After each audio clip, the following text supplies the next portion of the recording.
मो बाहागर एत जल्दी फिक्स हो केबे भाभी भी नथिली आ मु लेहेंगा कोडी 25 कली लास्ट जाके वीडियो देखंतु जानि परिबे। हाय मु लिजा आपण मानक मोर आउ गोटे मिनी ब्लॉग को स्वागत जणुची।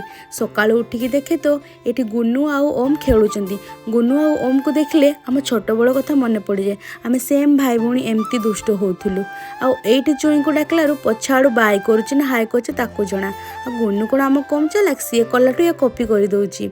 आ सकाळु एते बोरिंग होतिली कोन कोन करबी कहि कि मो मामा घर को पळैथिली। एठी दीदी तार चावल धुची आ एपटे मामा तार गुड़ पेन जेतु मालिश करूची। आ रेगड़ा एठी सुईची।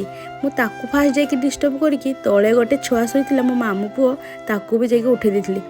तापर तो माड पड़ता मोठी आ गुंठा विधा जहाँ खावा कथा खाई नीलज परिका ये माँ झील डांस करुले कहीं जेहेतु आग को मोर म्यारेज आस बसिकी डांस प्राक्ट कर माँ झील मत कहते बाहागर फाइनाल नाची भी देखो ये भाउज नाचुंट ये गुन्नू नाचुची।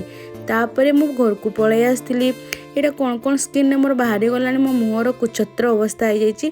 गाधे फाधे कि मो कर्मक्षेत्र को बाहरी जाइली आ रास्त जाइए देखे तो मामुनी आ दीपा छिड़ा होती।